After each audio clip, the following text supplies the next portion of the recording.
thank you for that, Jonna, as well. Just for, I mentioned earlier this morning how it was like we were time traveling a little bit. So I appreciate that, but how you tied it in so well to what Pastor Natalie said and what this scripture is telling us. So, we mentioned last week when Reverend Junia Joplin was joining us that she was actually preaching on the lectionary text for today. And so we're going backwards and preaching on the lectionary text from last week. So we swapped weeks. So that's where we are for the handful of you who actually might stay in the loop on the lectionary. The rest of you, I don't think it matters. But anyway, in terms of chronology, the story we heard last week would actually, as Matthew's gospel goes, would actually follow today's story. But I don't know that that has deep implications for what I want us to explore this morning for a few moments. As someone who's grown up in the church, I run the gamut of reactions to this story. So I might experience awe, or courage, guilt, feelings of inadequacy.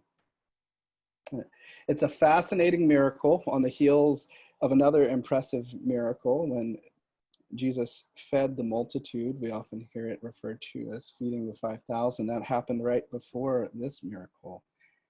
And now Jesus goes off to pray after he feeds the multitude. He's recharging and he sends the disciples on their way. And I think that's odd since he doesn't have another boat. I don't know if they did it very often where they split up like this. But a storm begins to batter the disciples, and Jesus uses the opportunity of the storm to catch up to them. And of all the miracles that he could do in that moment, he opts to walk through the storm on top of the waves. And we don't know how that worked, if the waves were just like stepping stones, or if he just kind of went through and they splashed on him, who knows? Jesus chose this as the way to get to them. The disciples are naturally frightened, thinking he's a ghost, as the text says, which fits in line with some general beliefs and superstitions of the time around demons and water. Many believe that they inhabited spaces like this, lakes or deserts. And this is probably the influence of other religions, but we see another example of this in a story elsewhere when Jesus heals a demon-possessed man. And the demons then need somewhere to go, and so they leave the man and they find a herd of pigs who then proceed to jump off a cliff into a lake. I wonder, though, if it wasn't so much a fear of the paranormal that haunted the disciples. I wonder if it maybe was something much more normal. Either way, Peter responds by asking this ghost to tell him to do something crazy. And I don't know, maybe it's just me. Maybe our horror movie genre stereotypes are unfair to ghosts and demons, but my first thought wouldn't be to ask the ghost to tell me to do something stupid in order to prove it's really not a ghost. I mean, if you're still unsure whether it's a ghost or not, when it's verbally responding to you, ask it to do something else. I don't know, feed another 5,000 people, or answer one of your safety login password questions. Why is an invitation to join the ghost in the middle of a Galilean storm the first thought that comes to Peter's mind? Jesus responds with a single word: come. And Peter jumps out into the storm with courage, like we've heard already. And the story says that he was walking on the water. He was doing it too. It's fascinating and it's encouraging, courage inspiring. We can hop out if we have faith. Whatever the tempest or temptations may be, we can overcome them. It's a model for anyone in life, all disciples, all followers of Jesus. And it wasn't a sunny day. It was a sea-sickening storm, and Peter was making the path as he went. And then he notices the wind.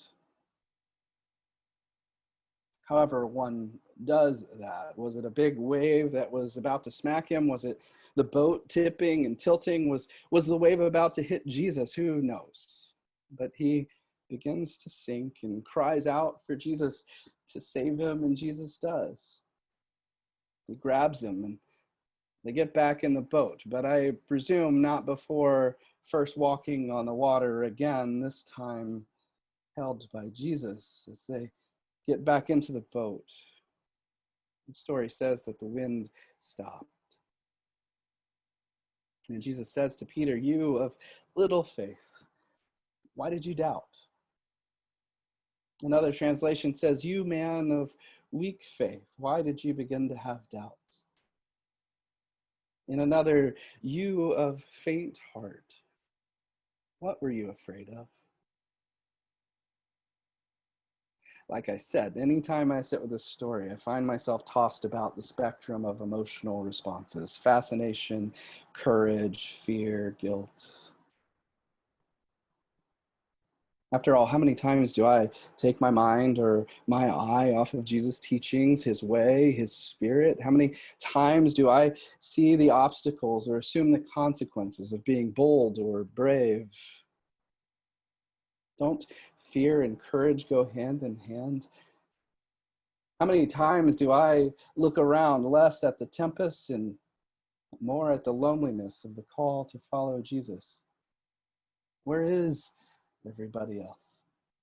Why are so many still back in the boat? Shame is really harmful. Shame is really harmful. So much of it is about the lies we tell ourselves about our personhood, about who we are. And I won't unpack all of that because there are so many better resources who could do so. Experts like Brene Brown that I would point you to if you aren't already familiar with her work. I don't think that shame or guilt or inadequacy or failure or anything in that realm is what we're supposed to take away from this story. I think we misread Jesus when we hear his comment to Peter as anything other than care and concern, not judgment. You of little faith, what were you afraid of? I think this miracle is about the supernatural and the very natural. It's about Jesus and walking.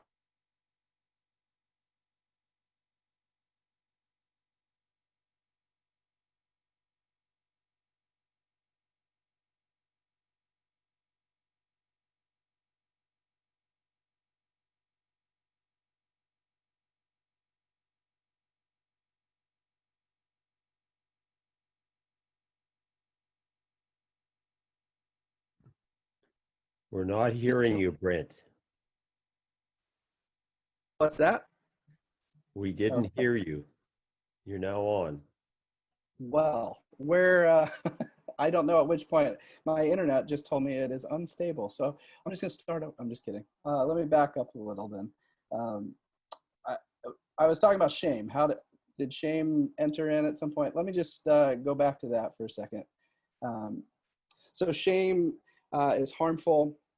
And essentially, I don't think that shame or guilt or inadequacy or failure or anything in this realm is what we're supposed to take away from this. And I think we misread Jesus when we hear his comment to Peter as anything other than care and concern, not judgment. And I think this miracle is about the supernatural and the very natural. It's about Jesus and walking on water, but also storms and being human. A moment ago, I was wondering aloud with you whether the disciples' fear was less about the paranormal and more about something that's all too normalized in our world. And if we think again about the context of this story, we explored some of it a couple of weeks ago with the feeding of the multitude.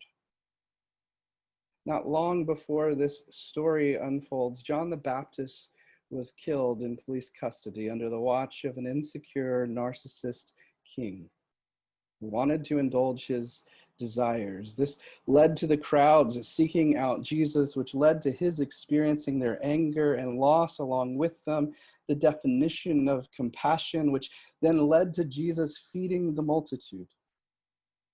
And after all of this, Today's story picks up with Jesus retreating to the hills while sending the disciples off into the boat that would eventually encounter a storm. And I imagine the fear of the storm was a very normal response. They feared drowning, but the fear of a ghost walking on the water in the middle of a storm maybe wasn't so much about demonic forces as it was about the very real fear that the state had gotten to Jesus too.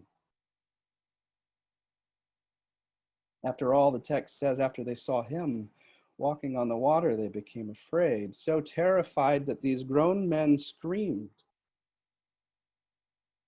Seeing Jesus hovering above the water, they knew he must have been killed. It was his ghost. For only his ghost would be unaffected by the physical constraints of a storm.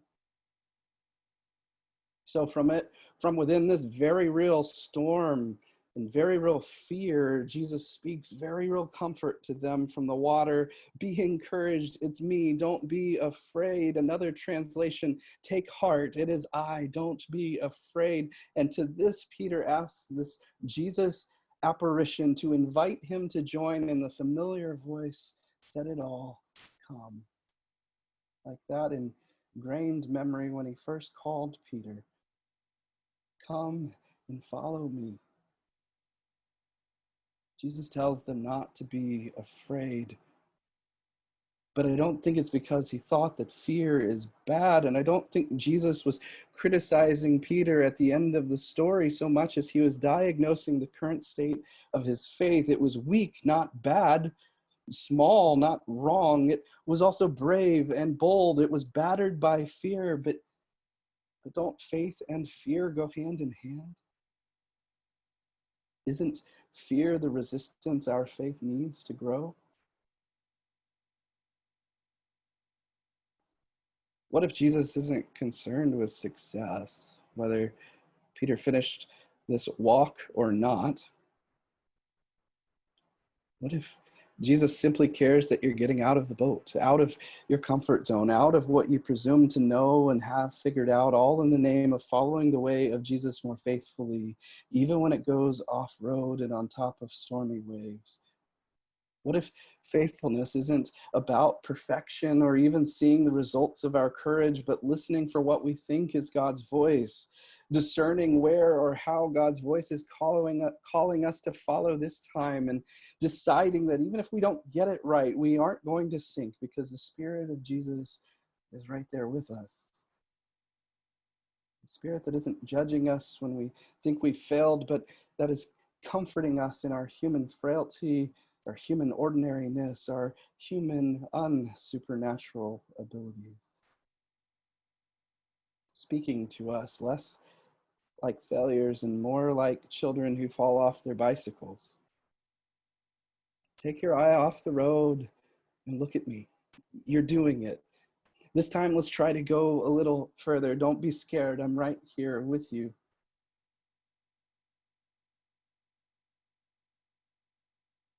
You might be scared right now.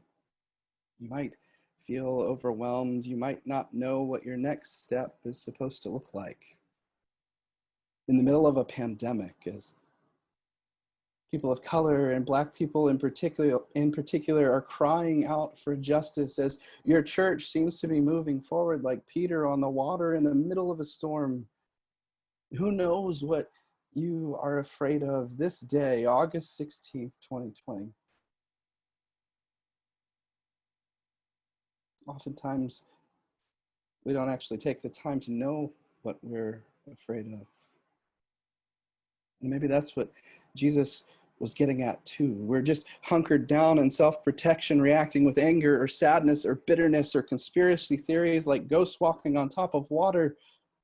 Maybe that's why Peter's story is so valuable to us, not because of the supernatural, but because of the very natural. Our fears, learning how to confront them, and other times discovering them only after we've confronted them.